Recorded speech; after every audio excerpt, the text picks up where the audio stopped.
berisik iya, kenceng enggak. Bismillahirrahmanirrahim. Marilah kita bahas tentang 4 alasan kenapa orang ganti knalpot.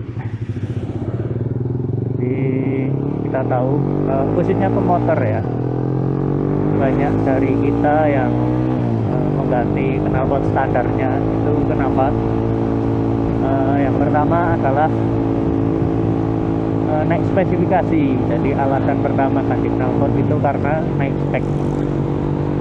Naik spek ini ada dua kategori. Jadi yang pertama adalah pembalap ya, otomatis dia kan otomatis ganti knalpot karena ya memang mestinya membutuhkan itu dan di sirkuit gitu loh. Dia jalannya di sirkuit, jadi mau seberisik apapun knalpotnya ya nggak begitu berpengaruh, nggak begitu mengganggu maksudnya gitu. Itu. Nah, yang kedua adalah naik spesifikasi tapi bukan yang buat balap. Nah, ini akhirnya muncul istilah bore up harian, bore up touring gitu kan ya. Bisa bore up, stroke up ataupun keduanya, yang mana mungkin spare part orinya itu cuma sisa cangkangnya aja, sisa crankcase, blok kopling sama blok magnet. Yang lain ganti semua atau modif.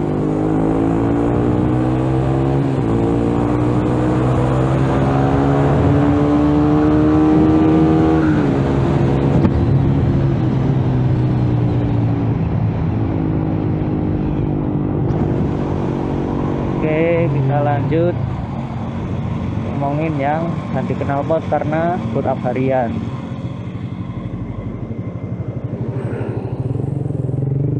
Jadi karena ketika spesifikasinya naik itu kan nggak lucu lah, knalpotnya masih pakai yang standar, yang efeknya dia terlalu nahan. Tapi untuk yang bore up harian itu masih ada beberapa opsi untuk misal yang nggak suka berisik, nggak suka knalpot yang terlalu kahar.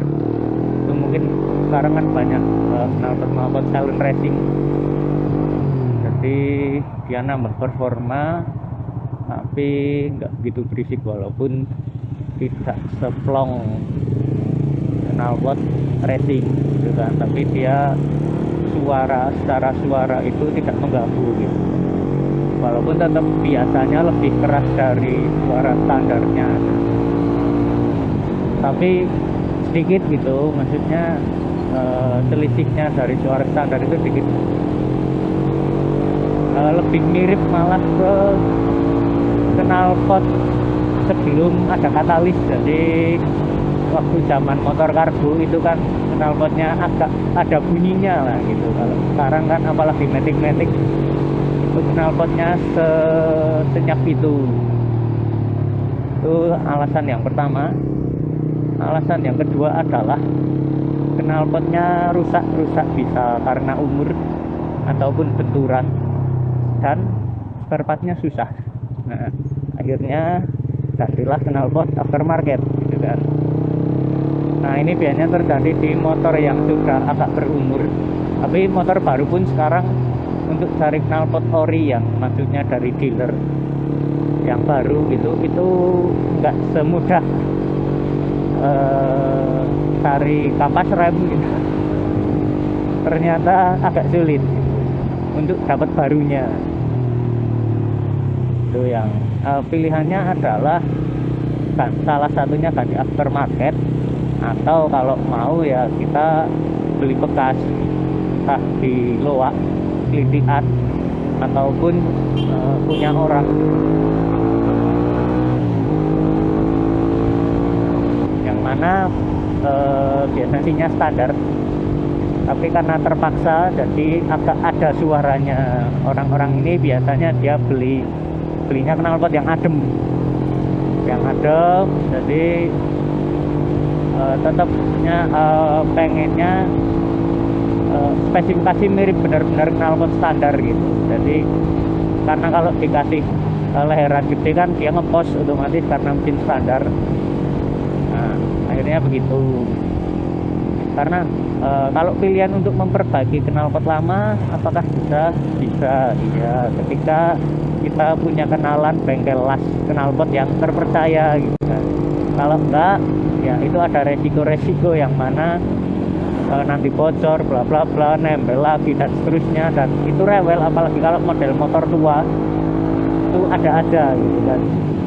Walaupun nggak semuanya gitu karena memang belum apa ya, belum dapat pawangnya, ada pawang mekanik atau bengkel las yang tepat gitu kan. Nah, ini mau kemana ini? Oke, itu alasan yang kedua.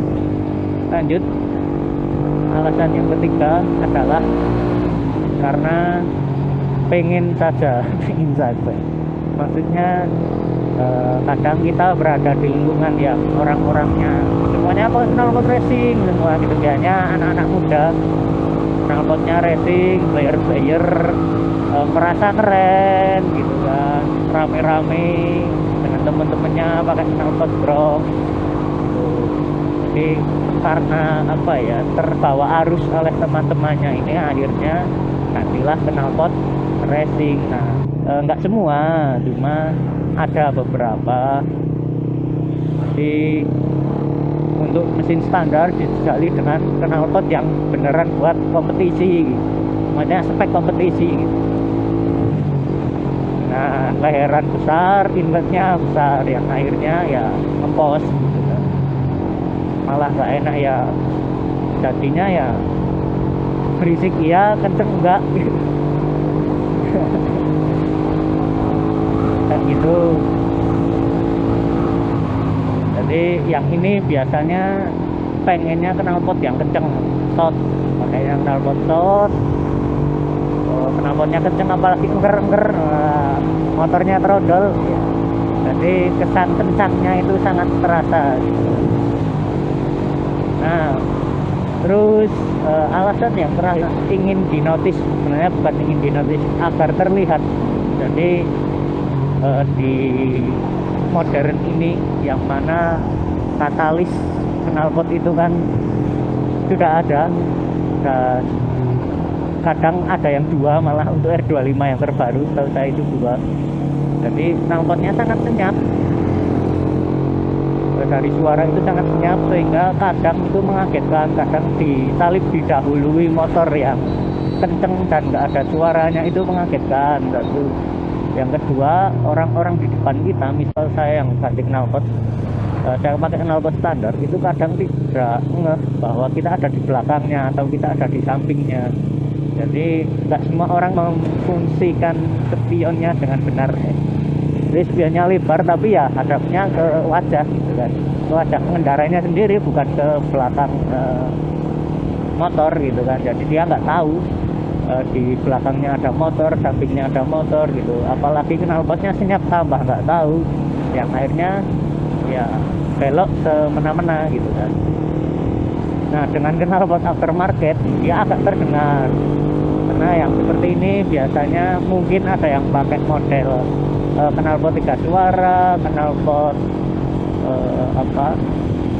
standar racing gitu. Jadi kebas tapi nggak sekenceng knalpot short gitu loh. Jadi tetap ada suaranya tapi tidak sekencang itu, tidak sememekakkan telinga itu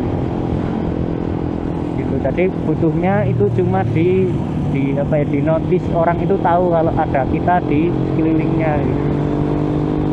Ya, seperti itu. Karena masih banyak yang ini agak hujan, masih banyak yang sein kanan belok kiri atau maunya di kanan.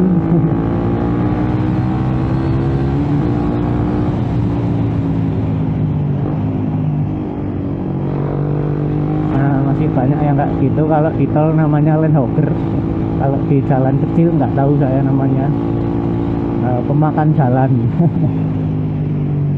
Pemeluk jalan, pemeluk lajur.